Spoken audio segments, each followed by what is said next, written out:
Yaptesti Pelletier Yenishe, Mai Dishkijni Nishli, Billigana Bashashin, Keelanchini Dashache, Billigana Dashanale. Welcome back to Resball on our Piston Pod. We're recording this on October 9th, 2025, right after the Pistons just fell to the Bucks in their second preseason game. Talk a little bit about that, but this is mostly going to be about trades. And this is my prediction. Don't blame Andy, because I think the Pistons are going to make a big trade this season. But we'll explain that more now. So let's get started right about now. Andy, what do you think of the Pistons so far in these first two preseason games? Well, I only looked at the box score for tonight's game. I did get to watch the first one. I didn't get to watch tonight's, but Cade looks really good. Um, I do, I like what I've seen from everyone around him as far as how things are going to fit. I think the team still lacks a secondary scorer. Um, and maybe different guys can fill in on different nights, but to really take the next jump, we do need someone that consistently score, another 20-point scorer who can do it consistently. So maybe that's why you're like, okay, they have to make a move. Cade looks really good. And I know it's only preseason, but I remember a couple preseasons ago when the team looked horrible and everyone's like, oh, it's only preseason, but it's like, no, they looked really bad. But seeing him look like this to start the season looks good. Asar looks aggressive. Stu's put up a few threes. Everything just looks good. Duran not playing because of his hamstring. That's a little concerning. I mean, hopefully it's just super precautionary because a hamstring is something you want to give as much rest as possible because you don't want to retweak it. Because if he does in the beginning of the season, that could really derail the season if he's got to worry about a hamstring all year long. Um, I w- and we won't know until the regular season, but I do want to see Levert play better in terms. I mean, it's not that he plays bad, but for the role of what they want him to do, I don't think that fits his skill set. And so that'll be interesting. But we said that since they signed him, like we didn't get the fit. So, and then Ivy not playing, which of course, you want to be cautionary if he's feeling any soreness, fatigue, whatever. But he's someone that I would like to see playing more, just because we haven't seen him play in so long. But very good preseason. I'm happy. So I did watch both preseason games from start to finish. Number one, yeah, Cade Cunningham looks like he's going to win the MVP this year with how he's just taken over the game in both of the games that they played tonight. I mean, it was just a masterclass. I know Giannis didn't play, but Cade was still everywhere. His 3-point shot looks a lot better. He's definitely taking more when guys jump under their screens, which is what we asked for. I mean, Cade's just getting better and better. Number two is JB giving us our ball handling duties, which we were like, I don't know if he's going to do it. We're just kind of, we just placed our bets to like, we're not going to hope in that because it just seems like what they did with him last year, Asar, what JB did with Asar last year was like, yeah, just hang out, play with energy. But no, even with Ivy in the game in that first game, you saw Asar handle the ball a lot, both in the first and the second unit, bringing the ball up or Cade or Ivy kicking it out to him and him leading the play. That combined with what I'll say about the defense, like it's going to take something gigantic now for me to really criticize JB. And the big criticism, I mean, all the way back to Cleveland days, people had of JB Bickerstaff was he's not very creative offensively.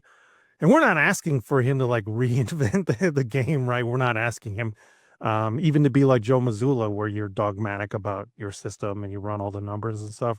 We're just asking him to do simple things like that with Asar, where you're like, don't just kick him off ball and have him do nothing. Give him the ball and let him initiate plays and utilize his vision and his athleticism. So far, that's been great. And honestly, I kind of wish that they give Asar the second unit ball handling duties over Ivy, just because I think Ivy's skill set is always better utilized off ball. That means you're not taking the ball away from him 100%. But with Asar initiating the ball, now the defense is like, uh-oh, what are we going to do with Ivy, who they already know loves to run off pin downs, curls, elevator screens, random things.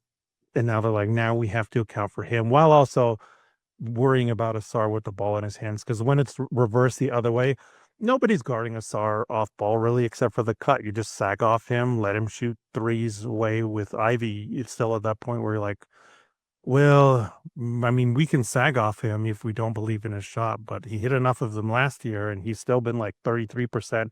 We can't leave him open when he's off the ball. So, yeah, please, JB, give Asar more ball handling duties all season. And then third, like I alluded to, JB and the coaching staff, the defense. And to me, it's not just like the starters, it's when everybody went out. Third quarter, it's Paul Reed and a bunch of the young guys, even Asar is out. Like seeing Paul Reed direct the defense. Oh my gosh, nobody can score. What's Asar went out, and it's like Dennis Jenkins and Shaz Lanier, Javante Green, Bobby Clintman, and Paul Reed. It was a lot of dribble, dribble, dribble, pass, pass, pass. Nobody wants to take the shot. We're at the end of the shot clock. We got to do something. It was ugly. But on the defensive side of things, my goodness, like they all knew where to go. Milwaukee had a super hard time scoring. Can't believe I'm going to say this, but it wasn't until Thanasis and Antetokounmpo came in and like energized the team. The crowd gave him like the Thanasis chant. They got a standing ovation when he checked in. And he did make some crucial plays down the stretch, which gave the team the energy. I know it's preseason, doesn't matter. But the defense for the Pistons, whether it was the starters, whether it was the backups, and especially without Duran in there, it's like, man, they know where to go. They're hitting their marks. They're forcing the Bucks to get a bunch of shot clock violations. They're putting them in bad spots. It's like this coaching staff really, really, really has that down. Because when you see the second and third string guys executing like that, yes, it is partially on the players, but it's also in the coaches getting the personnel and the scheme to match up. So fantastic. I am going to say, though, I am a little worried about when Duran comes back in, because we all know perimeter defense and switching is still what he struggles with. And I'm like, he hasn't been the best communicator either. And that only comes a time every center, no matter how good they've been the minute they came in the league on defense, they're not a good communicator until much later on. So that would be my big thing with Durham when he does come back. Is like, man, if they're slower on switches or he's not really catching things, even the way a Paul Reed is. Again, the young guy stuff is done.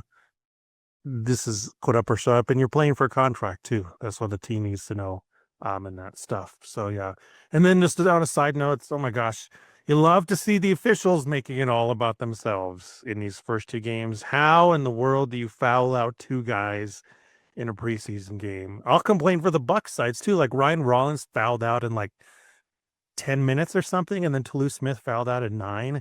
It's like, why? And by the end of the game, anybody that didn't watch the game, go watch it, because in the fourth quarter, you'll start to hear the announcers complaining of like, why is this game taking so long?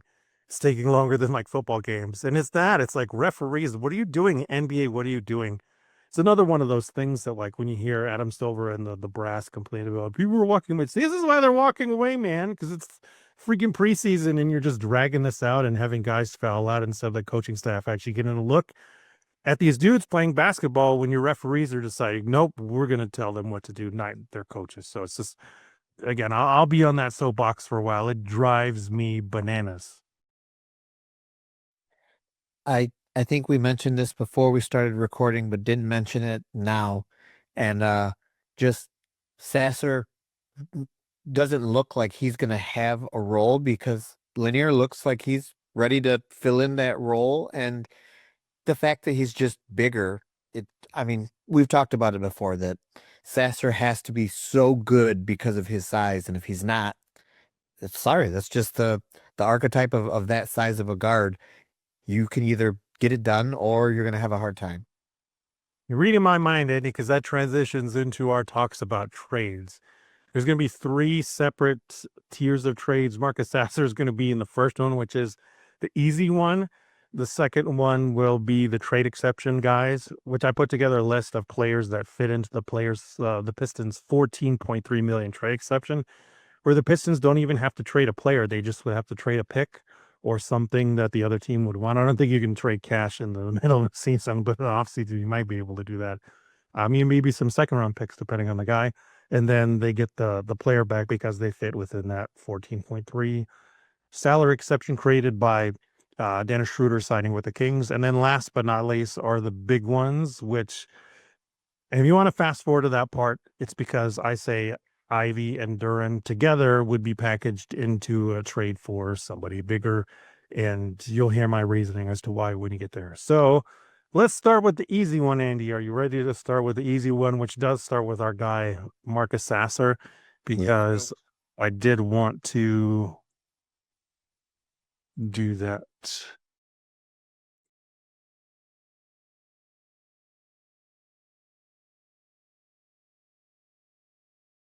So here we are. I think if the Pacers really, really get guard desperate, which they kind of are in a jam right now with no Damian Lillard, with no Drew Holiday, who's a little bit banged up and still hurt. Shaden Sharp didn't sign the extension they gave him. If you follow that team, you know Chauncey and him don't exactly get along for Shaden's lack of defensive focus. So Sasser could go in there. And then Duop Reith, who is their center, who played overseas really and has come into the league and made his mark as a stretch big man, which is what you and I have been saying and a lot of people have been saying. And what was rumored the Pistons wanted in the offseason was a stretch big man, with them being linked to Miles Turner, Naz Reid, even Bobby Portis later on. They said they wanted to make a run at him, was reported. Drop Reith would be a good swap, Marcus Sasser. So Pistons get another big man who can shoot the ball, play a little bit of the power forward spot too, which, although Bobby Clement had a nice explosion at the end of the first half here, Diop Reith a little bit more seasoned and a little bit more reliable. So what do you think about this easy one first, if the Pistons would swap out Marcus Sasser for Diop Reith? I'm not too familiar with Duop Reith, but honestly, you could trade Sasser for almost anyone, and I don't mean that to like diminish him, but he doesn't have a role or a fit. That's what I'm saying. Like you could trade him for anyone. As far as if if we want to have Ivy and Asar with the backup duties on the ball, it's I just don't see a point. I mean, even with Karis LeVert on the team, like that's part of the reason why he's there, is to do some of that. I know none of them are like a true point guard, but if it's ball handling by committee and all you're doing is using Sasser as a shooter, it's like you just drafted a shooter who's bigger. You're going to play him, especially if he already looks like he can fill the role better. That's where I'd say, yeah, any any trade makes sense as far as moving him. Yeah, and you said it better than I could. Chaz Lanier immediately already taller, has a super big wingspan. And in these two games, you already see him make an impact. And I kind of suspect that training camp has already told both JB Bickerstaff and Trajan Langdon that, all right, it's time to move on from Sasser. Because in that first game, they put Chaz Lanier in the first quarter with the starters. And then they did it a little bit tonight too, which is like, yeah, you can see that they already know like his skill set fits in, and it's easy fit. Like any draft evaluator would have said that, of like, all he does is shoot threes, is tell him to stand in a corner, and then you hope he plays top defense. So yeah, absolutely why we say Marcus Astor's on the way out. Duop Reith also seemed to be a little bit falling out of favor in the Portland rotation. First year in Portland, he played 17.9 minutes, but last year he played only 10.2, partially because he missed a little bit of time with injuries. But 2 years with the Blazers, Duop Reith has scored 7.1 points per game, pulled in 3 rebounds, had 0.8 assists, 0.4 steals per game, 0.5 blocks. Shooting splits for Duop Reith are 56.7% from 2, 34.8% from 3, and then 77.4% from the free throw line. So give you an idea. Again, why do you have to lie about heights and weights? Basketball Reference has Duop Reith listed at 6'11", 245. If you're on YouTube, you can see here. But if you noticed, when I pulled him up on Real GM, they have him listed, Duop Reith, at 6'9", 245 pounds. So we know he's 245 pounds, that's for sure. But 6'9", 6'11", we know he's at least big man size. You have any other Marcus Sasser, Chaz Lanier, or Duop Reith thoughts, Andy? I will save them just because it just belongs with Duran being traded, our center depth position. And something like this addresses it, even though I don't feel like Duop Reith is someone that you're banking on. Like he's more of a roll of the dice Yeah. than like you feel like, okay, he could be our backup center, and we feel solid about that. Yeah, and it's a good swap for what you're missing in the rotation on both sides of like, okay, Sasser can at least fill in until the vets get healthy, Dame and Drew, and Duop can fill in until you get Jalen Duren back because you don't want to lose Smith out there, and Duop at least gives you another look and another guy that can shoot the three out there. So yeah, that's exactly the reasoning. So let's move on to the trade exception guys, which I put together the list here on you. If you're watching on YouTube, you can see the list. I'm going to go through them though if you're not watching it. So remember the trade exception the Pistons created when Dennis Schroeder signed with the Kings is 14.3 million. So I went through and found guys that fit 14.3 million or less in their salary. So in these scenarios, sure, the Pistons can trade like an Ivy. Sure, the Pistons can trade like a Karras or somebody else there if that team wanted them. But the easier thing is that the Pistons just trade a pick or two for these guys. It doesn't even necessarily have to be a first round pick. You'll see with some of these guys, that's probably a necessity. Others, it'd be like seconds or whatever.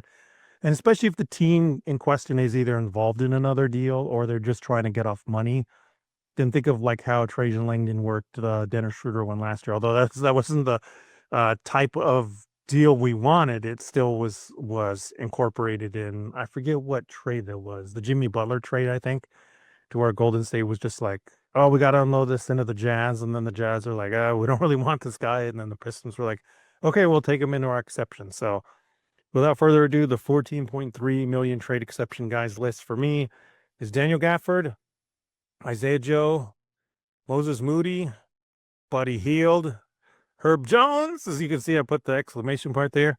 Brandon Clark, sad face because he got hurt. So, that's obviously a different conversation there.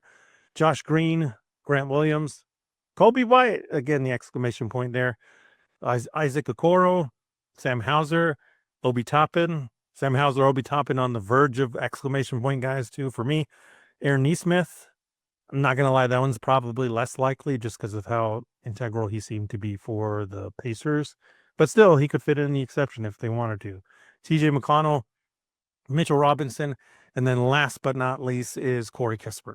So looking at the 14.3 million trade exception guys, Andy, anybody stick out to you that number one, you would really, really want? And then number two, you're like, okay, that seems like somebody that's gettable. How is Grant Williams doing in terms of his like injury recovery? I have no idea. Because he's actually someone I would be interested in terms of just having a stretch big. He's undersized for the role, but he would just intrigue me. That I just think that would be an interesting fit. So Grant Williams listed at 6'6", 236, power forward. He's even played some center when he was in Boston there. I mean, super tough, has earned his way into being one of the better stretch bigs in the league. 7.2 points per game for his career, 37.3% from three, 54.9% from 2-point range. So yeah, that's the main thing. I do think he's one of the more easier ones to get on this list just because he did get hurt last year. So that's probably part of the equation of like, okay, we're probably paying for this at a lesser rate because he tore his ACL, I think it was last season.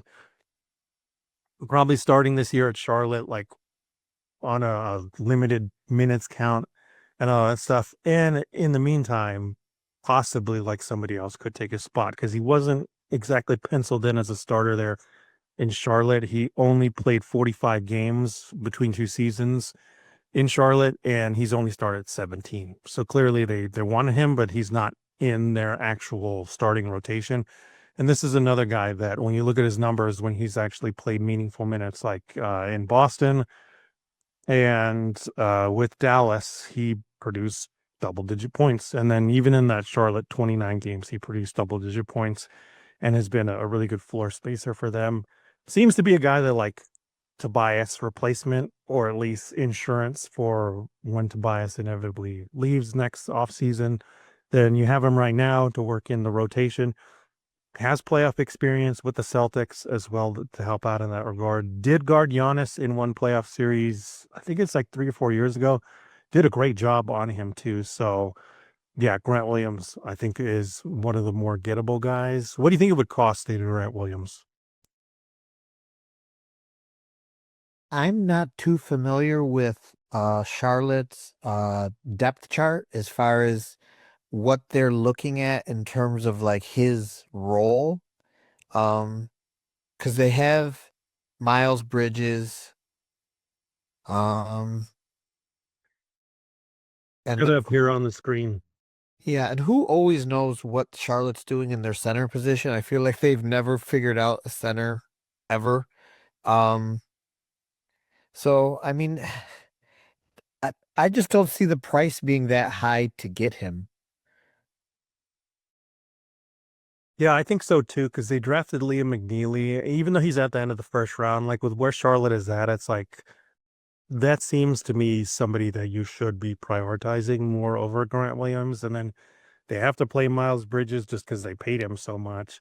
And then the other big man spot, like you said, I don't even know who's playing center, but they got to play Diabate, they got to play Kalkbrenner, and they got to play somebody that's taller than 6'6" at Grant Williams, unless, well, I forget what is their coach's name there? Why am I forgetting his name? Charles Lee. Unless Charles Lee is just like, forget it. Let's just try this out. We don't care. Yeah, there's enough dudes in the way for Grant Williams to where it does seem like Charlotte probably is like, we'll take a couple second round picks then because we weren't really going to play him anyway. Yeah, I don't think it would take much to get him. Who here are you like, man, I really want that guy though? Um, I mean, Obi Toppin, but I don't think he's gettable at all. If you notice, I put like all the rotation guys from the Pacers in here just because I'm like, if things go awry, it would be wise for them to be like, all right, let's sell off one of these guys. I could see them do, cost They're cutting. also, sorry to cut you off, they're also going to be very expensive because both Pascal and Halliburton make 45 million or more. And then Nemhard's deal just kicked in. He's making 18 flat, I think, every year. And then Benedict Mathurin is due for a contract extension this offseason. He's another guy they didn't come to terms with yet. So it's yet to be determined. Even if they trade him, like they would just have to trade Mathurin for like a first round pick for them not to be in salary cap issues. And again, they're a team that every year they're like, we don't want to be anywhere near the tax. I mean, that's the whole reason they didn't pay Miles Turner for crying out loud. So that's the only reason I put Obi, Neesmith, TJ McConnell. So if you are somebody that really wants one of those guys, pray for the Pacers to be good because they're going to have to cut one of those guys. Yeah, I mean, I and the fact that they didn't pay Miles Turner, I mean, that should say that, anyone is basically gettable except for their main guys. Um, Until Siakam falls off, they're holding on to him. Halliburton, obviously, no way. And then all the talk. If you listen to Caitlin Cooper, sorry, I always say Caitlin Clark. Sorry, Caitlin Cooper, wherever you are. Too many Caitlins in Indiana basketball. Caitlin Cooper's podcast, Rick Carlisle talked about Benedict Mathurin starting. On Zach Lowe's podcast, Rick Carlisle talked about Benedict Mathurin starting. So it's clear they're like, we want him to take the next step, and he would be the next to get paid.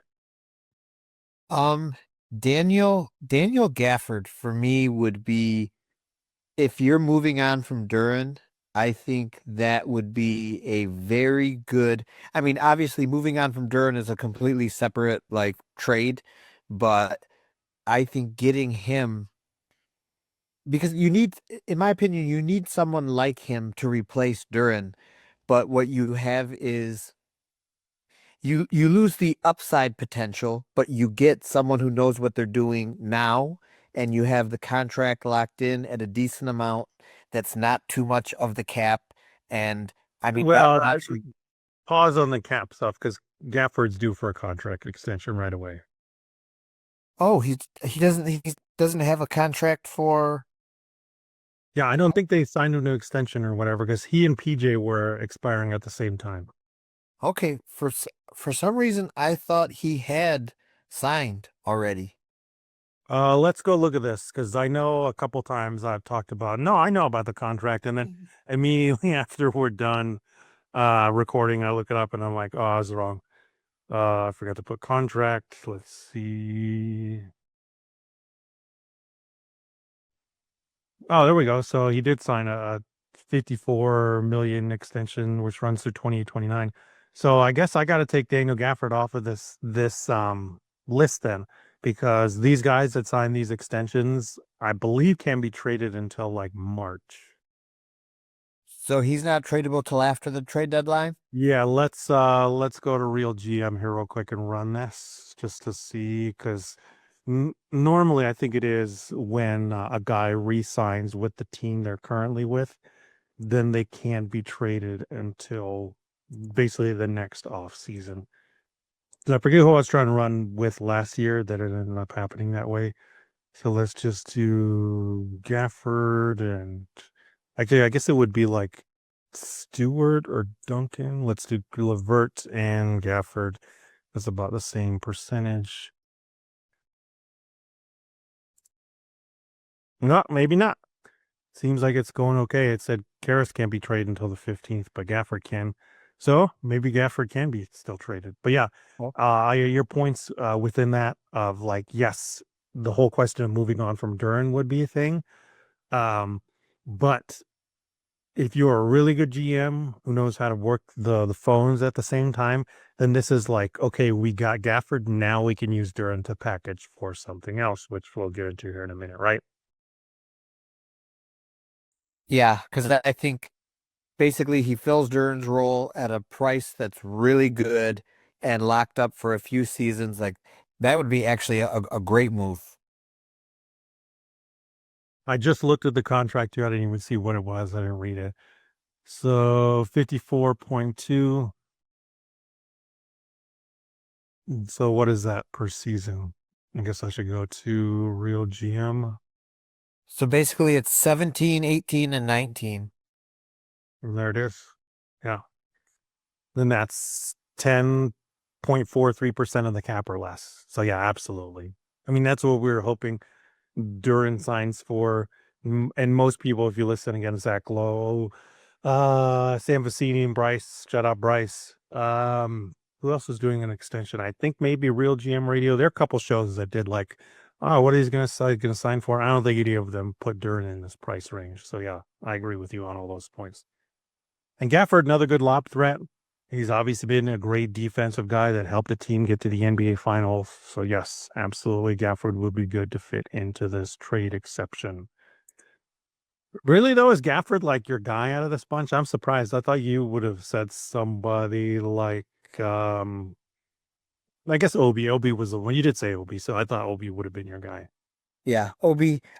For whatever reason, I just don't feel like they would get rid of Obi. But Yeah. you're what you're saying about how expensive they're going to be and the injury situation. If they're not as good as they want to be, maybe they try to rearrange some things. So that would be. But yeah, Obi would be a good fit.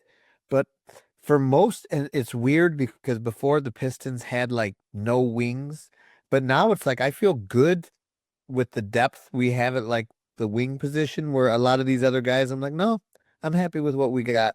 Of course, like Herb Jones, but that's not gonna happen. Yeah, well, I mean, you know who's running that organization now, so you never know. For me, I would love Sam Hauser, but I don't think the Celtics are going to sell on him. I think he's still like 26, I want to say. Let me look up his age here because he fits perfectly into that four spot, like we were saying with Grant Williams. Only I think Sam Hauser is a better version of it. So Sam Hauser's 27. And he is just like a 3-point shooting monster. The last two seasons, he shot over 5 threes per game in 22 minutes or less and shot over 41% in both of those seasons. I mean, just the shot profile is 84.1% 3-point attempt rate for Sam Hauser. I don't know that he'd be good enough to start to like eventually replace Tobias, but being in the rotation, being another guy alongside a Duncan Robinson. Like, just imagine the second unit we already have here with a Sar Thompson handling the ball, Jaden Ivey moving off the ball, Ron Holland in there, and then you throw a Sam Hauser and a Duncan Robinson in there. Who even cares about playing center anymore? Because you just like run wild with that lineup. And I don't know if JB would go that far with playing with the lineups, but I mean, any second unit that has a Sam Hauser and a Duncan Robinson that fire away threes like that, then yeah, it'd be really, really, really nice. But again, I don't think the Celtics are gonna quite get rid of him in the fire sale year that they have this year. But if they do, then yeah, for sure he'd be a great one. And I don't know. I don't know that that's the part of price point too. I'm like, I don't know that I'd like part with a second round pick for him. I don't think the Celtics would find somebody like Sasser particularly valuable. And even for me, who doesn't like Duran, I'm like parting Duran for a guy in Sam Hauser who like, yeah, he's probably like eighth, sixth man. I'm like, nah, that's not enough, man. So the other one that I'm like, you know what? This makes a lot of sense is Kobe White. Un- well, I say unfortunately, but it depends on your idea and your thought of Ivy. But I mean, Kobe White is a 20-point per game scorer. Say what you will. I know it's the Bulls. Go ahead and make fun. I mean, I would do it too. But Kobe White fits the exact shot profile that everybody says we need next to Cade. Last season, Kobe White scored 20.4 points per game in 74 games for the Bulls, pulled in 3.7 rebounds, had 4.5 assists per game, 0.9 steals per game, 0.2 blocks per game. Shooting splits, a big thing for Kobe White. 54.2% from 2-point range, 37.0% from 3-point range, and then 90.2%. That's right, 54.4, 37, 90. So, I mean, you put that guy next to Cade, he could be flirting with 50, 40, 90. I know he's not that great on defense, but again, the shot profile, 52.1% 3-point attempt rate, and for Kobe White's career is 50.7% 3-point attempt rate. Yes, he does play point guard, but most evaluators will tell you he's more of like a shooting guard that can pass the ball. You don't really want him handling your primary duties. And the last two seasons, Kobe White has taken at least 553s, and he's drained them at 37% or better.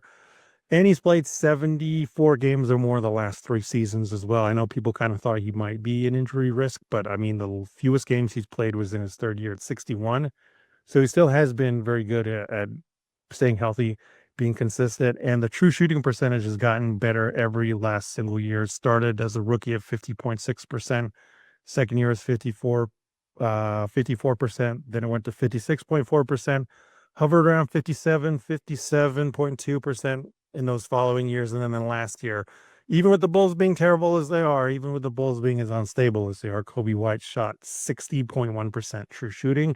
This is absolutely the case where send them a first round pick.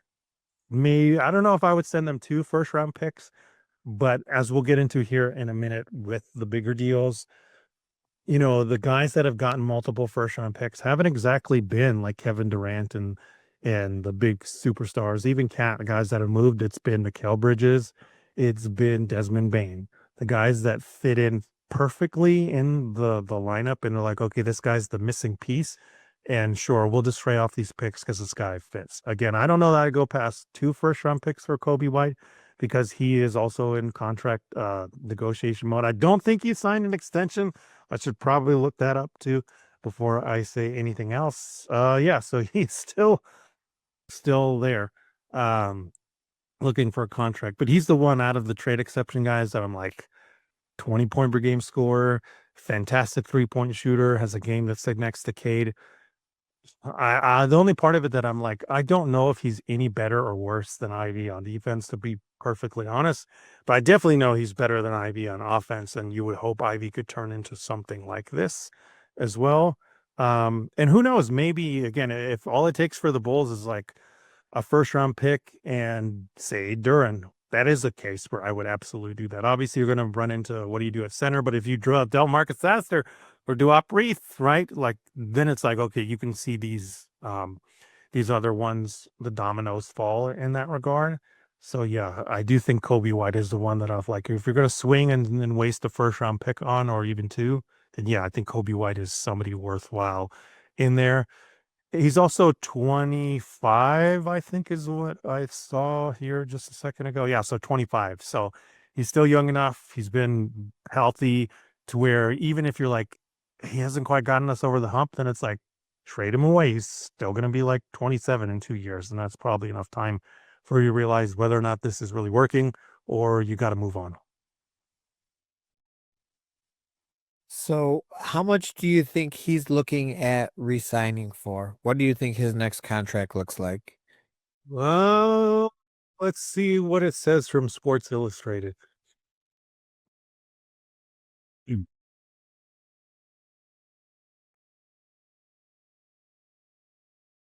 Let's see. After saying da da da da da da. Of course, he's probably not going to say an actual amount, right? Nope, no actual amount. I mean, I would start with like 30 million, right? So you would say like, 'cause didn't they give like Josh Giddey like 4 years, 25 million? Yep, is he better than Josh Giddey? I would think so, but I I don't think know so what the too. Bulls are thinking. So the contract that I'm thinking about is where is he at? Jalen Johnson on the Hawks. Because Jalen Johnson is kind of like the reverse of this, where on defense he's really good, but offensively, even though he has skills, he's still not much of a shooter. Otherwise, kind of a jack of all trade, master of none, but he's still a very good connective piece and then really good on defense. I think it's kind of the opposite with Kobe White, where you're like, well, I don't know about this on defense. You can probably hide him, especially with an Asar and a Ron Holland and a Beef Stew and a Cade Cunningham come playoff time, to where you're like, okay, we feel fine. And he's 6'5", 195. He's not like so tiny that he's just going to get bully balled in that regard. But you are like, okay, he's still an integral piece. We still believe in him to take a step forward. So let's give him 30 million for 5 years at a flat rate. Oof. I don't know. You want to But see why that's palatable? Where is he at? So the guys I just referenced of Mikal Bridges and Jalen John or Mikal Bridges and Desmond Bain. Well, Mikal just signed for 33 in his first year, 36, 38, and then tops out at 41 in that fourth year. And then Desmond Bain, where you at? Orlando is 36 this year, 39 next year, 42, then 44. I think 30 million for a 20 point per game scorer that's younger than those guys that you still like don't know where he's going to go next to Cade Cunningham. That's a pretty good deal. yeah, and honestly, I have to look at more players in this range that when you put them next to Cade and him making their life easier and them being more productive, because I believe this would be like the type of player that the Pistons are able to get Yeah. without giving up so much stuff compared to getting the big name like Lauri Markkanen and having to give up a ton of stuff to get there. Yeah, and 100 and it's like 155 million is what the cap is right now, right? Yep. So 30 million is like what percentage of that? Like five, something like that? Or not, not five, sorry. 30 million would be like 20% of the cap. Yeah. Oh yeah. Too late in Tucson for me to do math. Yeah, it's like 20% of the cap, which is again very good. You're not talking about max money, which is 25% of the cap. So I think any smart GM going forward is going to find guys like this where you're like, I'm going to pay them less than 25 million. Sure, other people might see their nose overpay, but if I can line up enough of them, I think Atlanta's like trying to do this, right? With the guys that they had and why they signed Jalen Johnson. We're like, we know he's a connector. We are going to believe in him to take a step forward to where in 2 seasons time, 30 million is going to be like 18 or 15% as the cap goes up. And then at that point, you're like, oh, this is pretty good. Anyone else on the list that you're like, I'd take a swing on them? Honestly, like except for Brandon Clark, and that's only because he's injured. Like everybody here, I'd be totally fine with. Obviously, you would be dependent on the price here.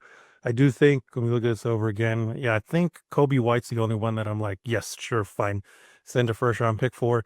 Even TJ McConnell, who I'm sorry, TJ, I know you're a Wildcat, Arizona legend, but I mean, can't shoot threes, right? But we've constantly seen what he can do, and if the team is really like, oh, we just need a guy in the second unit that can run this. I think he needs to have a pick or two attached to him though, because he is older.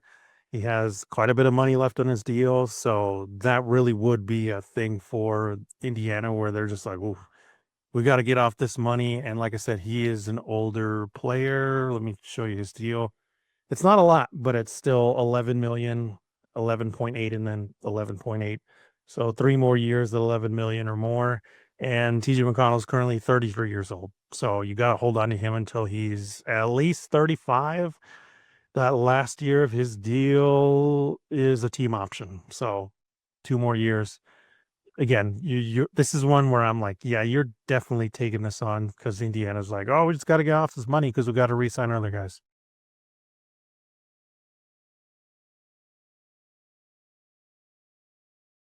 But yeah, all these other guys, if they're healthy, I think everybody here, Daniel Gafford, Isaiah Joe, Moses Moody, Buddy Hield, Herb Jones, Brandon Clark, Josh Green, Grant Williams, Kobe White, Isaac Okoro, Sam Hauser, Obi Toppin, Aaron Neesmith, TJ McConnell, Mitchell Robinson, and then Corey Kispert. They all fit exactly what the Pistons need in some way, shape, or form.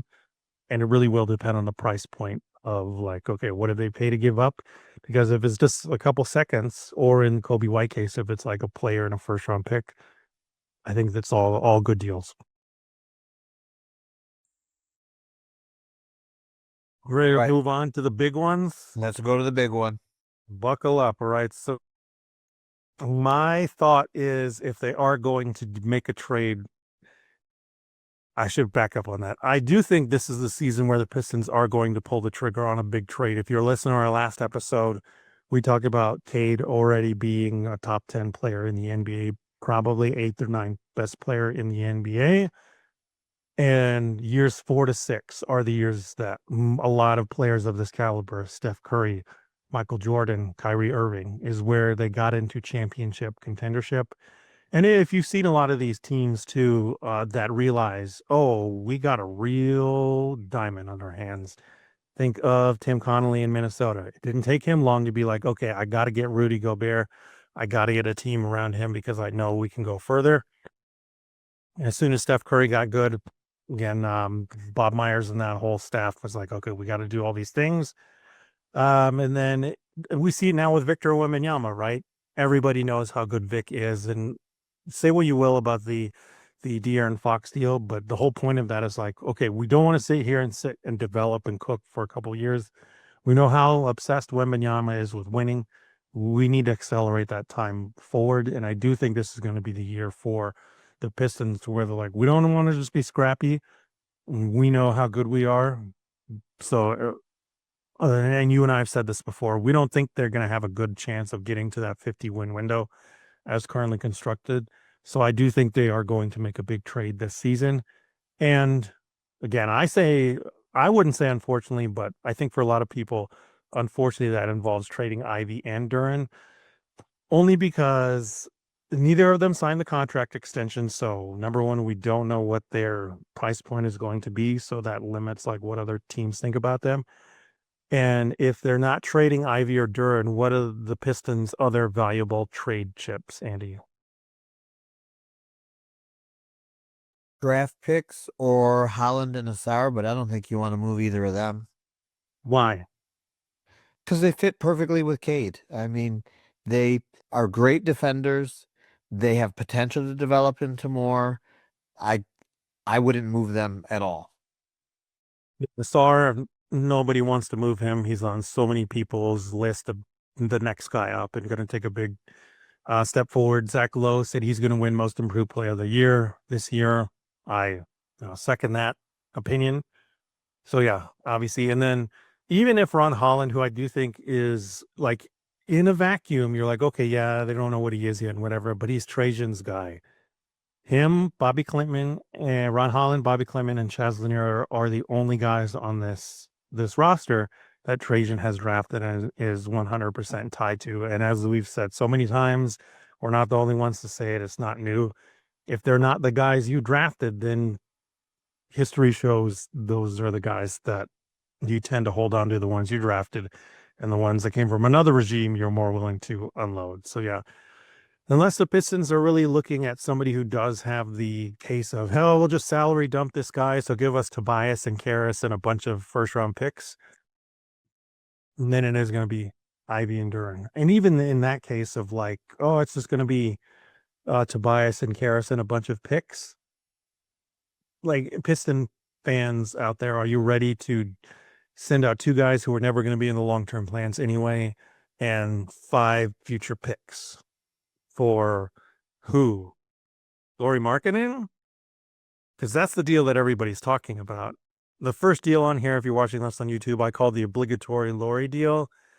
I did put Ivy and Duran in this. Like I said, all these for me include Ivy and Duran, but realistically, this trade has been run by a bunch of different people now, including like Zach Lowe, real GM. Like so many people say, and why I gave it the obligatory Lauri trade is because everybody, when they talk about it, like, this deal makes too much sense because you want Asar and Cade and Lauri's just launching up threes next to them. You put him next to Duran if you can keep Duran because he doesn't do anything outside of dunks and lobs.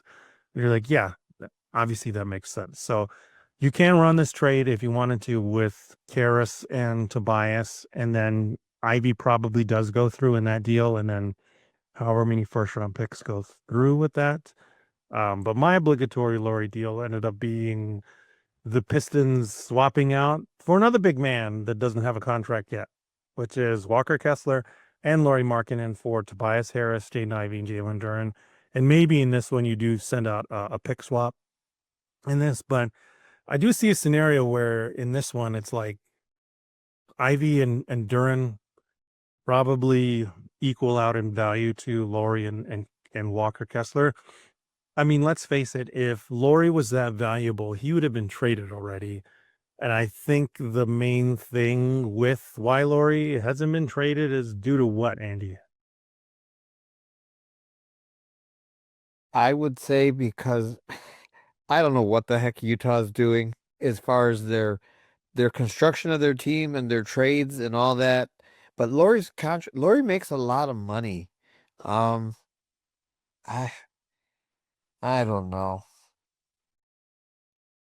The best ability, Coach Andy, is Availability? bingo.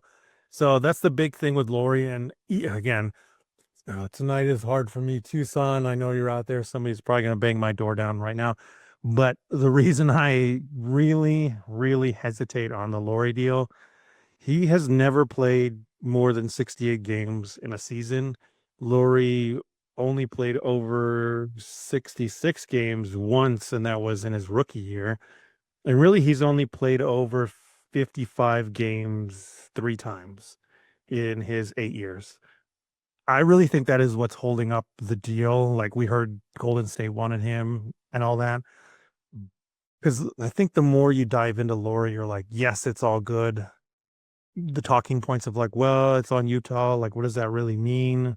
But the main thing when you dive into it is like, oof, last 3 years, 66 games in 2022, 2023, 55 games in 2023, 2024, and then 47 games last year. Sure, maybe some of that is made up injuries, but that's not a good pattern of seeing those game numbers go down. And meanwhile, his contract goes up. So this is why, too, I include Walker Kessler in the deal because I'm like, I do think it's like in the negotiation process, a smart dealer would be like, how healthy is this guy, man? And they obviously didn't pay Walker Kessler yet either. So let's just swap the big men. Maybe they like Duran more. Ivy gives them another guard that they can run, and he's kind of a good play off of who they already have with Keontae George, who's more of a shooter. What's his face? Oh, I cannot. Isaiah Collier, who isn't a score first guy. He's more of a setup dude, whereas Ivy is more of a scorer. And then Tobias is just thrown in for money.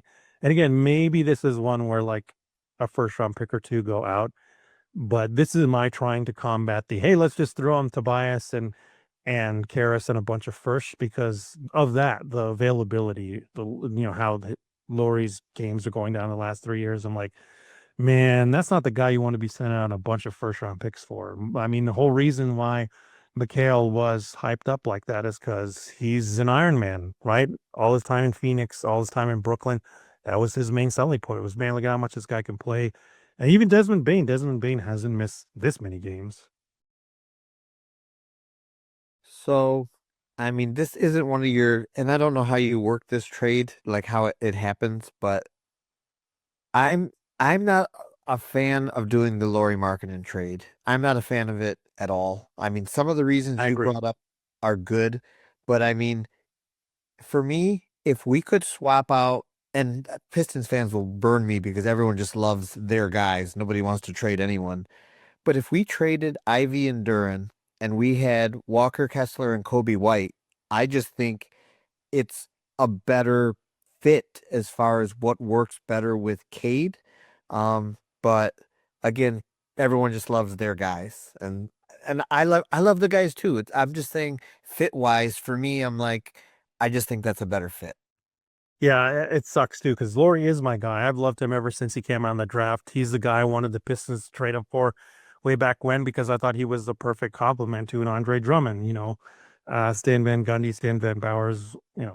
Famously, Stan Van Gundy played Ryan Anderson in Orlando, who worked great next to Dwight because he shot a lot of threes, and I thought Laurie would be that. But 28 years old now, all the health concerns and stuff. If I knew he was 100% healthy, I mean, I'm with everybody that, yeah, obviously Laurie fits in great. He's a fantastic shooter, automatic bucket, gotten better as a rebounder and a connected passer. But the health, just to me on this one, I'm like, if that's your big move, man, that's a super risk, and especially if you're sending out either picks or an Ivy and a Duran. And there's almost no way that you would just be sending out matching salary in one first round pick at this point. So yeah, sorry for those of you that wanted the Laurie Markkinen deal, but it's just too risky for us, I think. So the next two I put LOL on because these teams, I mean, they get it. LOL Pelicans, you ready for Joe Weaver, Andy? Let's see it. I don't want anybody to any Pelican deal shoot it down because you never know with them. Again, hearing Sam Vecini quote a direct GM saying, I want to be the guy that takes advantage of the stupid thing they're going to do, and then they do a stupid thing. You never know. So in this one, Troy Weaver loves Jaden Ivey and Jalen Duran. So he would swap them out for Herb Jones and Jordan Hawkins. I thought about the Trey Murphy one, but again, he's a little bit dicey in terms of health. He's making more money than these two guys are. Um, I know some people are not going to like this, and anybody of you that wants a Zion trade, good luck with that.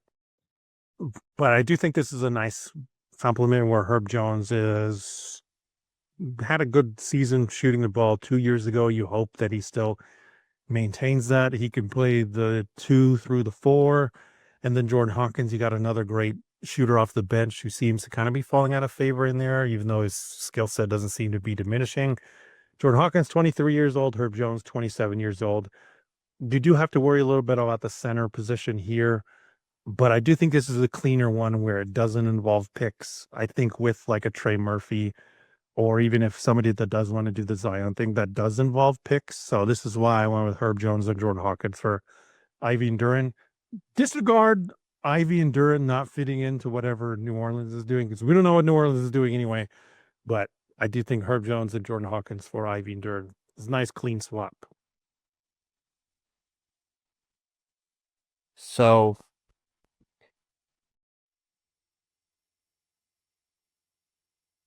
based on fit, yeah, like and that's the thing, and we still have to see how Ivy and Duran play this season.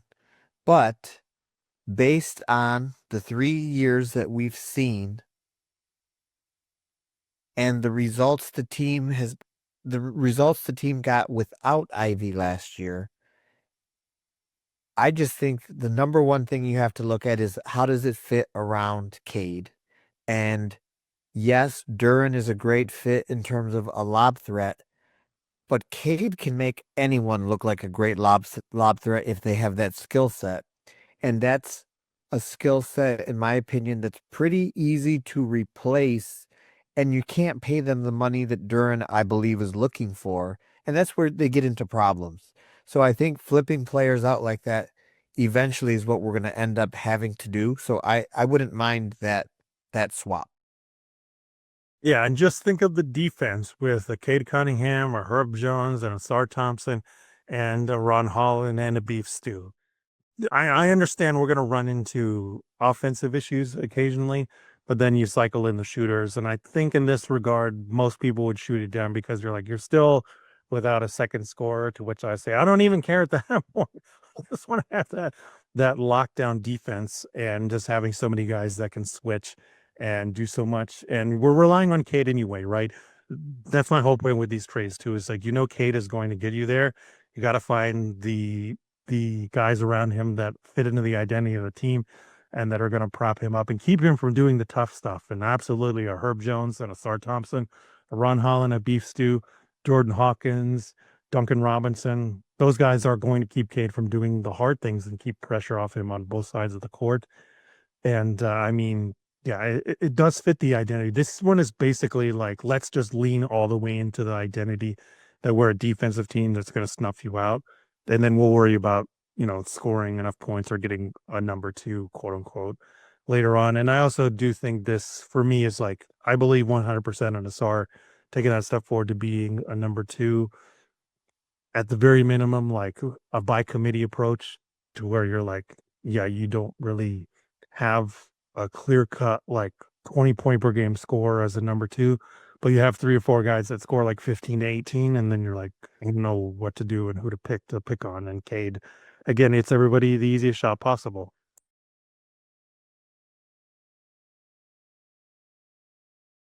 And for me, I think that's part of the reason why you you you don't they didn't do anything to change what these guys are going to get in terms of their role and their playing time.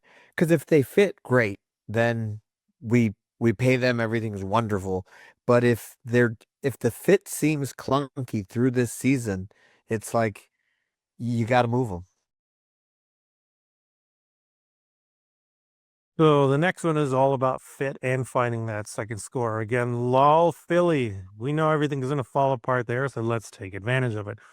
So again, send out Tobias Harris, Jaden Ivey, Jalen Duren, and take back from Philadelphia Tyrese Maxey and Adem Bona. I'm not completely in love with this, but Tyrese Maxey obviously is a shooter second to none and is a consistent 20-point per game scorer now the last two seasons. So last three seasons, excuse me, Maxey has scored 20.3 per games or better. The last two seasons, Maxey has scored 25.9% point per games or more, and has shot 8 or more threes the last two seasons, and has shot, let's see, 35.6% these last two seasons from three. I don't know, just a ridiculous volume of threes for Tyrese Maxey. He has taken a total of 569 threes 2 years ago, and then 478 this last season. Did deal with injury last year. Another guy that, like, if I gave Laurie Markkinen, I don't know about his health stuff. Same thing with Maxey. 61 games in year one, 75 in year two, 60 in year three, 70 in year four, and then 52 this last year in year five. So yeah, 2 out of the 5 years, 70 games. 4 out of the 5 years, 60 games or more. So it is a little bit better than Laurie Markkinen, but for a guy that's listed at 6'2", 200 pounds, you're like, yeah. Um, I do think while he's a good fit, the size is definitely concerning. But I mean, you just don't find this kind of shooter, this kind of scorer every day. He's already locked into his deal too. I think that might be where it kind of falls apart for a lot of people. Is I was talking about giving Kobe White 30 million, and you were already like, I don't know about that. Well, I mean, you're giving Maxey 40 million, 43, and then 46 in these three seasons after this one. So it is a lot of money. What do you think of Maxey?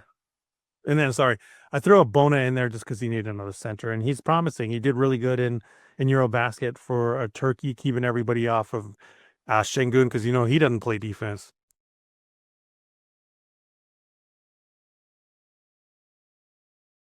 Yeah, I'm probably not doing this one.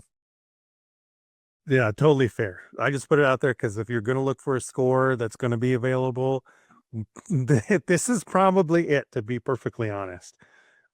Well, the next guy that's going to shake loose is probably Maxi, unless somebody wakes up tomorrow and is completely unhappy that we can't foresee, which seems to happen every season. But yeah, Maxi's the one that if you not even read the tea leaves, you just look at the injury, report every night. You're like, all right, he's going out of there someday. And the only way Philly gets out of this hole is by moving somebody like a Tyrese Maxey Yeah, Philadelphia will be interesting because I have no faith in Embiid being healthy like ever. or Paul George. And it's like, yeah, thank God we're not them. Amen to that. It's not always sunny in Philadelphia. Brooklyn, this one I don't know that you'll like. I don't know that I like it, to be honest. But if you want to find another center who's cheaper and has already seen success and been one of the best on defense, at least, we trade Ivy and Duran for Nick Claxton and then Jalen Wilson, another guy that can fit into that 4 spot. Maybe take over for Tobias. This is more of a swing to me. But I'm not going to lie to you. I wouldn't be mad at this deal, but I also think like this is one where it seems like I would want more from an Ivy and Duran trade. But the more you think about it, the more it's like if these guys aren't signed to long-term deals, like what is the team trading for them really looking for? Brooklyn is wide open in the future. They drafted like 4 or 5 point guards. Cam Thomas, who knows what's going to happen there? Maybe even Ivy overlap more. But this does seem like the perfect team in Brooklyn who would take an Ivy and Durant and be like, all right, let's just sign them to deals. It's not going to get in the way of our tanking and doing whatever. We don't foresee them coming in and ruining our chances at a top 3 pick while sending out guys that have been successful as role players already in Nick Claxton and Jalen Wilson. Again, I would like a first round pick or something that's coming back, but keeping it real for all the things I laid out of the guys, Ivy and Durant not having contracts, this is pretty realistic, but disappointing even. Do they have any young guys that you would be high enough on that you don't think Brooklyn would be super high on? That it's like, oh, maybe they'd throw in one of these young guys and it would look better. To be perfectly honest, I think they probably throw in Cam Thomas, but I think he might have the no trade clause due to signing the qualifying offer, right? Yeah, I don't think he can be traded. Yeah, I don't think he can either. I like Day'Ron Sharp, but I don't know. I mean, it's you got to trade Claxton for the money, and I don't think Day'Ron Sharp is good enough that you move like Ivy or Duran for him. It's just hard because the whole point of the Ivy Duran trade, like we said, is like, well, the wheels are spinning, or like we need to take a step forward. I think Claxton is the only guy here that you could argue, yes, he will help you take a step forward on defense. If you're looking at Michael Porter Jr., anybody, stop. Don't do it. Just go look up Michael Porter Jr. podcast, and all your hopes and dreams about him will die as well. So please don't think of that. Yeah, everybody else here, I'm like, maybe Terrence Mann, but again, I'm not moving Ivy and Duran for that. I like Dariq Whitehead, but he just hasn't played that much. He can be a good shooter, but we don't know. And then Drake Powell, they just drafted. I don't think anybody likes Zaire Williams much, right? I mean, you just look at this roster, and it's like, yeah, Claxton and Jalen Wilson are really the only guys that seem like sure they would help you in your rotation, and Claxton for sure. Like, oh, you want an upgraded center to be focused on defense and give Cade that consistent lob threat, and was a pretty good connected passer. There you go. Yeah, I'm not moving him. Yeah, I just threw that one out there because I think Claxton should be traded somewhere to a better team. He's obviously when he played with Kyrie and KD and those guys, it's like yeah, you saw he was the exact kind of center they needed, like an upgraded version of Clint Capella in Houston, in my opinion. And now he's just stuck here, man. I wish he fit in the trade exception, but he was making like 22, 23 million. Yeah, so yeah, it's a nice deal, but it doesn't fit on the trade exception. And you can't like combine that trade exception with another salary. So that's why, if you're wondering, I didn't do that. Moving on, the last two are definitely the highlights of here. The first one, I didn't want to do this one, but pandering to the crowd here, I titled it Michigan's Prayers Are Answered. So who would be involved in this one, Andy? I don't know. Come on, every time he comes to Little Caesars Arena, he says it's his arena. Everybody cheers him, even though he's playing for the other team. No, I'm not doing the Devin Booker thing. Well, let's go entertain what the Devin Booker thing would look like. So Devin Booker and Rasheer Fleming. I only put Rasheer Fleming in there because I love Rasheer Fleming, and they just got him, so who knows what they even think of him. But I mean, you could put a bunch of dudes in here that are just a young guy, Ryan Dunn, also like an RL. Insert random young guy here because you got to match it for roster purposes, and they have so many of them, they should be willing to part with one. So you get Devin Booker and Rasheer Fleming in this iteration, and then Tobias, Dayton Ivey, Jay Winder, and go out. Again, if you're like, okay, we're just going to ride with Asar, Ron Holland, Beef Stew, and then kind of figure out the center rotation. Rasheer Fleming can play center and did play center very well for St. Joe's. And then obviously Devin Booker is Devin Booker. Again, I hate the money because you're still having to work with 70, what is it, 74, 76 million for 2 years. So he's making like 150 million in 2 years. We'll look at the contract here in a minute. But I mean, just looking at it from the roster side of things, you do have Cade, Book, Asar, Ron Holland, Beef Stew, Duncan Robinson, who you can easily get off that money too. His contract is not guaranteed very much, but you're going to have to worry about the Asar extension pretty much right away. Um, and then Beef Stew, I think, is extension eligible like 2 years also. So you're really looking at only like 2 years of Booker before you're in you're in money hell. This is really the like put Gore's feet to the fire because he's always said, "Oh, I'm going to pay the luxury tax if this team's good enough." If I were Trajan, I'd go to him and be like, "Would you do this?" Because if he is dead set and like, yes, I would do that, then I do think this is something worthwhile. Well, I should probably look at the full contract. Let's go look at the full contract. I mean, just from a sheer talent standpoint, throw out all the like Devin Booker from Michigan, all that stuff and the feel good things. So book. I don't think that's the full contract. Is where we got to go to Spotrac and look at the full Devin Booker contract.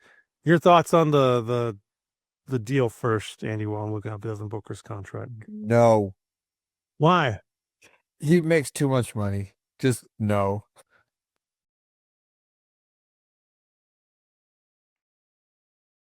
So let's see. He's making 57 million next year, 61, and then the extension after that in 28 to 2030.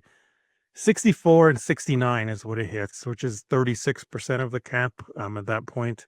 And then Cade's contract lasts until when? Do you remember? I do not. So Cade's lasts until 2030. So that is the upside of this is you have both of them, Cade and Book, their contracts end at the same time. So at least you have that point of it. The bad part is though, at that point, Devin Booker is 33. So you pray and you hope he doesn't hit the 30-year mark and then fall apart, which I don't think any of us would really think he'd fall apart that much. His game's not based on athleticism, right? It's based on more skill and everything. So you do end up having a roster of Cade Cunningham, Devin Booker, again, Asar Thompson, Ron Holland, and Beef Stew. So Stew's contract is a team option in 2 years in 27, 28.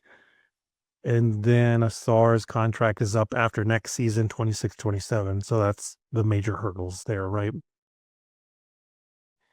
Yeah, I'm just not. That's just so much money that I just feel like. Yeah, I. You would have to lock in the rest of the rotation too. That's the part of it to me to where I'm like, if you can get one of those like, trade exception guys and then do this on top of it, and then again, let's count this out. Cade, Book, Asar, Ron, Stu, somehow hang on to Duncan Robinson. Uh, Paul Reed probably like stays on here, right? Of like, all right, I'm gonna ride this train as long as I can. We hope one of Chaz or Bobby sticks on, and then whatever picks you have left over. That's at least 8 guys, and then Rasheer Fleming makes it to 9, or whoever the other guy is, right? You're like, okay, there's something there. I think the hole is still at center, right? Yeah, I just think at that price, it's too It hard. ain't your money, man. I just think it's too hard to fill in the rest of the roster with enough skill. Yeah. If we were like Denver, or I'm trying to think of another team that like clearly have, well, obviously OKC, right? But like Denver is a good example. If they could trade out Jamal Murray and then a bunch of picks, like why not, right? And if your owner's like, we don't care, we're gonna pay it, then you obviously have guys that go all the way to 10 deep. But here, yeah, again, it's another thing of why we think Trajan Langdon should have rented out the cap space and gotten like some extra picks along the way. Even Houston, like if Houston instead of doing KD was like, okay, we'll trade a bunch of these dudes out and then get Booker, and then you still had the rest of the lineup, or it's like pretty similar to what they had with Booker. I mean, with the Durant trade and the Durant trade, it makes perfect sense. That's the tough part about it. As much as I like it and still try to rationalize it, I'm like, man, it needed to have the component before it of the pick capital that they built up to where you have the Houston Tar Eason at the end of the lineup, to where you have the Reed Shepard of like, okay, now he can and fill in and we can see what he is. That ain't happening here in Pistons land. If they had 2 more guys like the Tar Eason or in Denver, like the Julian Strothers and the Peyton Watson, or even if you're like, yeah, I'm not so sure, they're still there in the rotation at the end that you can rely on. And with Strother, like he won them a playoff game. So that's the tough part about the Devin Booker trade, even though I still think like it'd be interesting and they could pull it off depending on if they could use the other trade exception to get a center. And again, I love Rasheer Fleming. I don't know if they would get off him, even if say it's like a Ryan Dunn or let's go look at their other guys. So like the end of the rotation, Ryan Dunn, Jordan Goodman, David Duke, Jared Butler, Gillespie. I mean, low key, they have some pretty good point guards in Butler and Gillespie. If they wanted to. Cross your fingers, Nigel Hayes Davis works out after coming back from overseas. He's somebody that could be like what is his name? He was on Philly, Yabusele. He could be like a Yabusele this year. And even Oso Iguodala, like maybe he could be the center because he was very good at playmaking. He seemed like he could switch a little bit. So there's a world where this can work out as long as Gores like just pays up the money and everybody stays healthy. So I agree with you. It's a lot of money and it's super risky. I just think that the Pistons haven't dealt out or built out the depth they needed to do before doing a move like this, like Houston did with a Kevin Durant, or like if Denver wanted to pull the trigger of like, hey, we'll trade Jamal Murray and a bunch of picks for somebody if they could, then that would make sense. But Detroit, it just seems like, ooh, we're already kind of hurting for depth, and then we got our roster of 3 guys for 1 guy and then another young guy that we hope works out. Yeah, it's super risky. Yeah, I just think there's like looking at the other things that you've brought up, I just think there's things that just have less risk.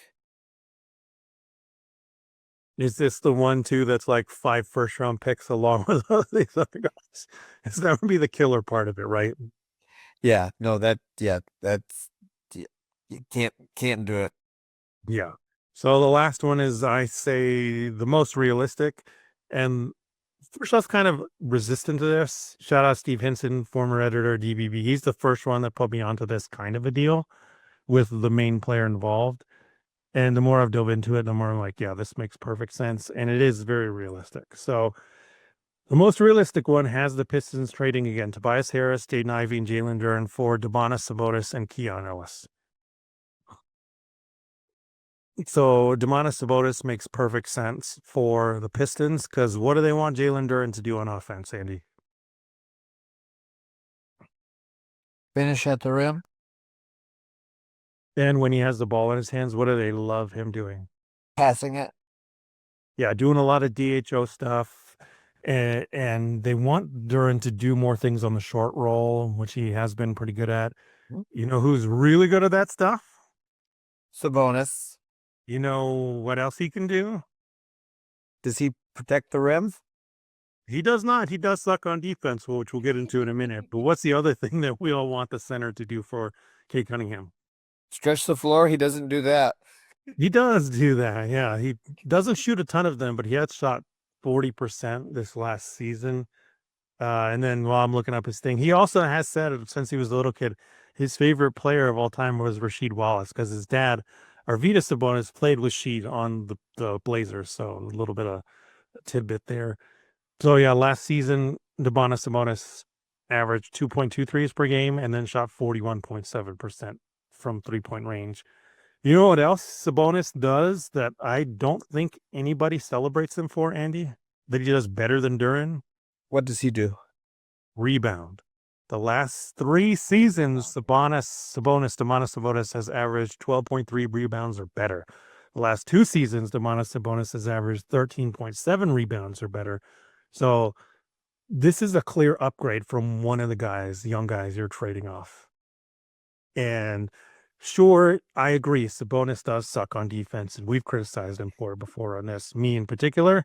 But imagine if Jalen Duren can average 4.9 assists these last 3 seasons. Sabonis 7.3 assists per game, 8.2 assists per game, 6 assists per game. Imagine if Duren could do that. Average more rebounds than what Duren's already averaging. 12.3, 13.7, 13.9 rebounds per game these last 3 seasons. And then also shoot the three. And also score 19 points per game or better. While doing the exact same things that he's already doing at the offense wants him to do. Skill set wise, this makes perfect sense. And if you're like, we've already laid out all the Duren numbers. I'm not going to, run those over again. Go look up defensive numbers for Duren, on off numbers, plus minus, right? If that guy gives more on offense, this much on offense, and gets better as a rebounder and can pass more, why not get that guy? I think this is for me is just personal. I've just never enjoyed watching him play, and I feel like in the playoffs, I don't know. I just feel like, and maybe it was just series with him in Golden State, where I feel like Draymond Green would like just give him like open mid-range shots, and he just couldn't hit one to save his life. I don't know, but I've never been a fan of his, even though like statistics, like he puts up good numbers. I've just never been someone who's like, yeah, I want that guy. Yeah, I mean, you bring up the playoff record. Really, it's only been that one playoff series with Sacramento. My whole counter to this is like, he had to be the guy. If he's coming to Detroit, Cade's the guy, and he's playing off of Cade. So if Draymond gets him in that, then it's not going to matter because he's not going to be put in that situation anyway with Cade there, and then Asar is over there. So Draymond's going to be dealing with Sabonis while Cade and Asar are running around doing whatever they want. And God only knows what the Kings are doing, but because like you had him and De'Aaron Fox, and like I do think though that Sabonis might be someone who gets moved because what have they created over there? They created the Chicago Bulls West, and I don't understand how that's supposed to work. That's why I say it's the most realistic because when you sit down and look at the landscape, you're like, they're not going to be past like the 8th seed in the West. And that's like, optimistic, right? Looking at that there, like, look at this. And basketball reference last year, Sacramento was ninth, winning 40 games. And they were in front of Dallas, Phoenix, and Portland, who all got better than them, right? Yeah, Yeah. It'll be interesting to see where they're at and how they chop that whole thing up. Yeah, and you know who else was below Sacramento last year? San Antonio? Yeah, I think they're going to be a little bit better this year, right? Yeah. Yeah. So again, this is why I say it's the most realistic. And originally I was like, am I being greedy putting Keon and Sabonis in there together? Maybe a little bit, but when you sit down and think about it, I don't think Keon negotiated a contract extension, right? Let's go look up Keon while we're here. We do these on the fly, people. So, yep, he's an unrestricted free agent still for this off season. And if things go right, like what seems realistic, then why would he want to stick around there unless they're just going to give him a bag, which unfortunately this is Sacramento we're talking about, so maybe they do, but that's why you hit the team with this deal immediately. You know what else is really good about this deal, Andy? What else? Everybody in this trade here doesn't have any kind of restriction on them right now. So you don't have to wait until December 15th if you wanted to. You don't have to wait until January 15th because nobody just signed a real deal here. And Keon Ellis ain't on a qualifying offer either and doesn't have anything restricted on him. So if they wanted to do this right now, the Pistons could trade Tobias, Jaden Ivey, Jalen Duren for Debonis Sabonis and Keon Ellis. So my question is going to be, so since it could happen like right now, everything is eligible for it to work. If the Pistons are playing well, would you expect them to pull this trade off? Or if things are not going well, would you expect them to be like, wow, this isn't looking like last season. We need to move some things around. Does that make sense? Yeah, it does. I think realistically, while I am predicting they're going to make a trade, I do think it happens either at the trade deadline. This one in particular would have to happen at the trade deadline because in the off season is when it gets sticky. I think the only way they don't trade either one of Ivy or Duran is if the team like is clearly on a 50-win path. Because at that point, then you're like, okay, we're confident that we want to re-sign Ivy and Duran. We're confident we're in paying them, right? Whereas anything other than them really taking that next step forward, that's what's looming large over them, right? Because if it's still like, well, it looks like it might work, or like, oh, they still make good flashes, it's like, gotta pay them now, man. That's why I said last year the young guy stuff needs to be retired because you don't want to be hemming and hawing and still at the point with Trajan Langdon. And why I said last time, like my question to him would be, or do you just want to do what Weaver did? Because it still seems like that right now. Is like you're still hoping, like, I want to hit on them, or it's like, what happens if at the end of the season you're still not certain? And it's again, it's not saying it's all bad, but it's still like, well, maybe this will work. Yeah, I think how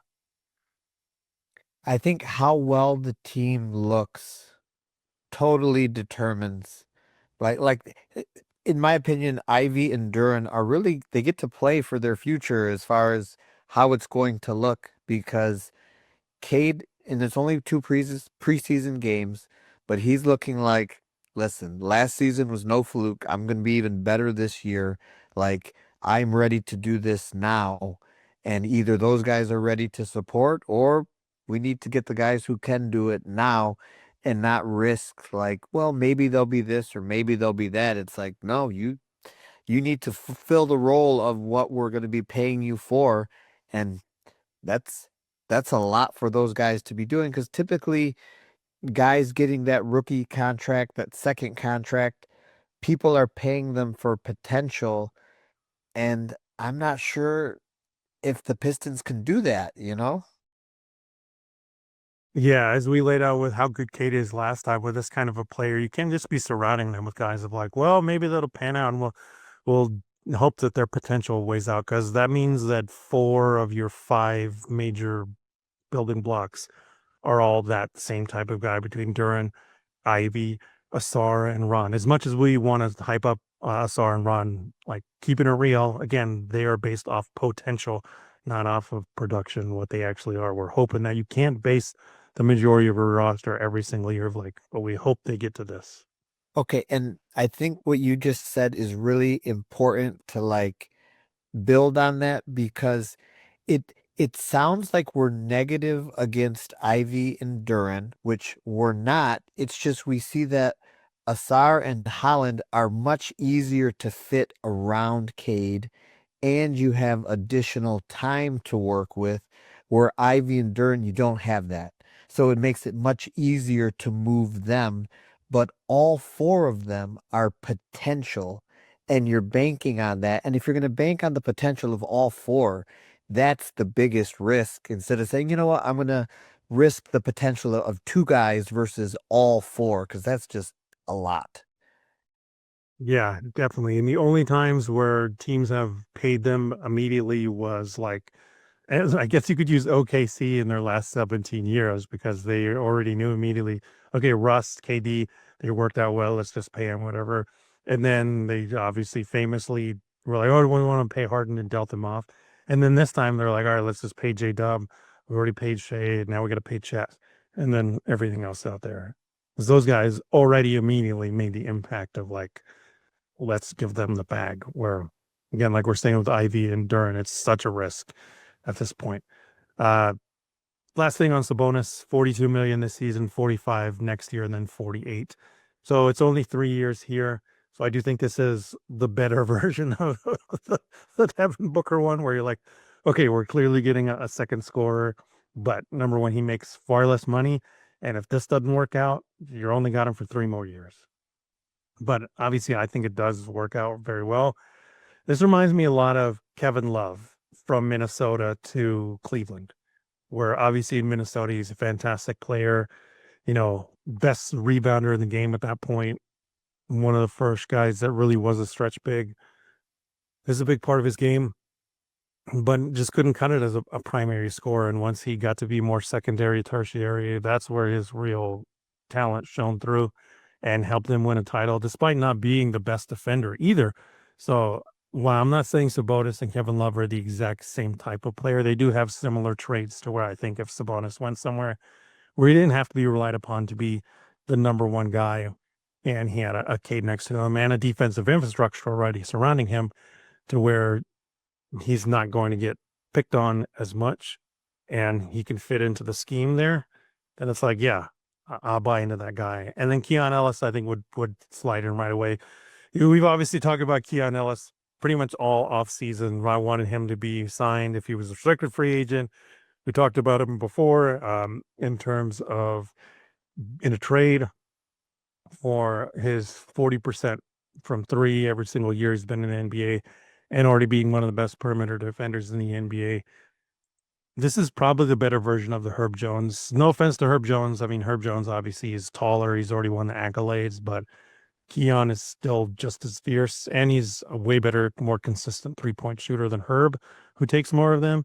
So yeah, and again, another great defensive rotation that would help protect Sabonis more and keep Cade from doing the tough stuff and having more shooters around him to get him easy looks, which is what we've wanted. This is like the best of both worlds.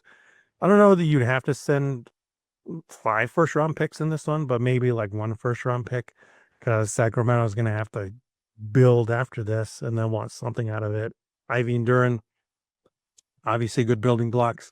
I do think they fit in with what they already have. I mean, Levine is going to be probably opting out this offseason, so probably go somewhere else. DeMar, I think, is non-guaranteed for his last year. I'll have to look at that here on Spotrac. And then beyond that, it's like Malik Monk for 2 more years, Schroeder for 2 more years, Keegan Murray, they got to deal with an extension now. And that might be the tough point is like you get Ivy and Duran, and then you got 3 guys all the same year with the contract extension. I don't know that that's ever happened, but I mean, with Sacramento, it's like, okay, you want to just ride this off and have 30-win teams for the next 3 years. Well, Sabonis wastes away, and then you lose Levine for nothing. You lose DeRozan for nothing. They're going to have to come to a point where they're like, okay, we got to deal somebody. And it's probably going to be Sabonis. I mean, looking and maybe I'm just completely wrong, but looking at this Sacramento team, I kind of feel like they're Chicago now, where it's like you got to blow this thing up and just rebuild and start over because I have no clue what they're trying to do. Looking at their roster, it's like just a couple of seasons ago, it was so different. What have they done? Yeah, like you said, the Bulls West. And so DeRozan's last year of his contract in 26-27, only 10 million of the 26 million is guaranteed. So that was Okay, the other part. that helps. Yeah. So again, in any year's time, they could be without Levine and DeRozan. So yeah, this is why I say again, it's the most realistic, but we'll see if that comes to pass. Did you have any other trades that you thought about or wanted to discuss? Even if it wasn't like a specific deal, it was like a player that you're like, you know what? I really think they should try and trade for this guy. Um, I I don't because I still think like they're 100% happy with what they have in terms of let's see how this group shakes out, and I'm still confident in this group as far as how things can like I want to see this team play together, and I know that we keep using the injuries as an excuse, but it's like I just want to see even in the damn preseason, I didn't get to see like the lineup of the guys playing, but it's like this is what I want to see starting and playing. So I I don't think we'll see anything happen until the trade deadline.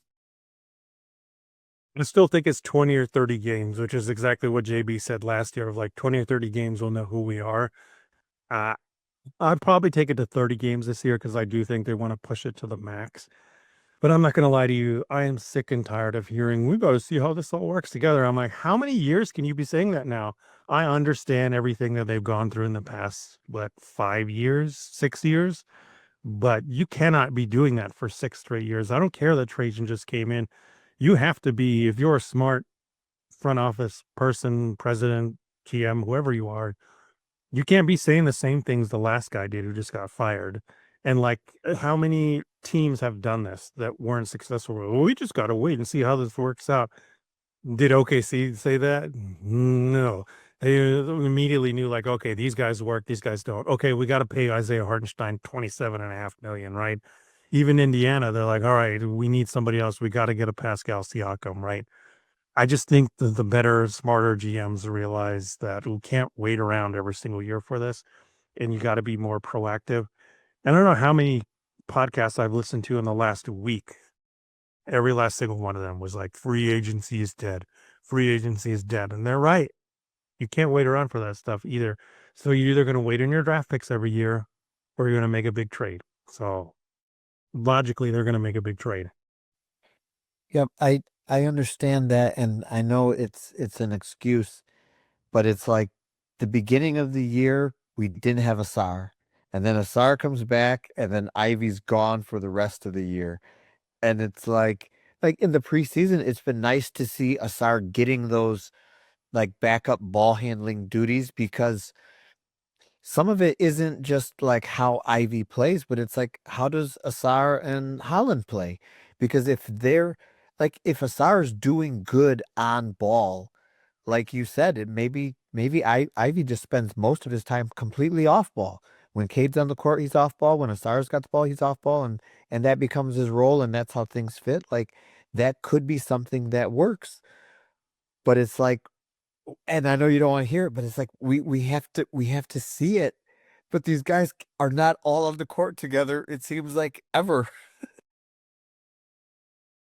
Yeah, I definitely hear you. And that'll be our next episode is the things in the first 30 games that we got to recognize right away to know, like, okay, is this going to work? Because it is absolutely at the put up or shut up time. Are you going to pay these guys or are you going to not? Now, again, I don't want to hear the young guy's excuse. I don't want to hear we got to see how this all works together because this is the time you got, man. And if you're going to wait until the off season and be like, well, it's like this, No, man, that's going to be too late. So, Andy, do you have any more things to say before we get out of here? And let everybody know where you can find you online. You can find me on Twitter at D_D_Pistons_fan. And like after the first preseason game, I did the minutes rotation. I didn't do it for tonight's game because I didn't watch it. But tonight's game was also one where it's like, do I even need to do it? Because Ivy didn't play. I mean, Duran was and Duran being out doesn't really change anything in the rotation because of how him and Stu just get swapped out.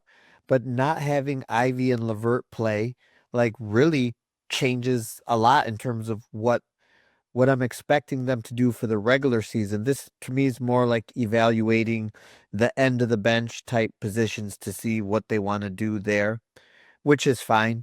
But not having Ivy play for me was really like, because I really wanted to see, okay, he got one game under his belt. How is he going to look for this next game? And I didn't get to see that. Yeah, I agree, especially Levert and Ivy, because those are the two that were like, I don't know what they're going to do in this offense. And now seeing Asar get more on ball duties, we're really with Ivy like, okay, I don't know what he's going to be doing now. So yeah, I'm with you on that part. And even if I want them traded, that's not going to happen right away. We got to see what they're running with them and how far they can at least increase their value, even if they don't stick with them right now. All right, I'm good. All right. So, yeah, thank you so much for listening to us. Let us know what trades you like. Put it in the comments or whatever. Call me an idiot. Remember, these are my trade ideas. Put all criticism and everything at me, including the prediction that the Pistons will make a big trade this year. So, Andy, one more time, where can everybody find you? Because I forgot to do that at the beginning, too. You can find me on Twitter at D_D_Pistons_fan. So great to see Detroit basketball back in action. So, yeah, thank you so much for listening to us. We'll catch you next time. We'll go next.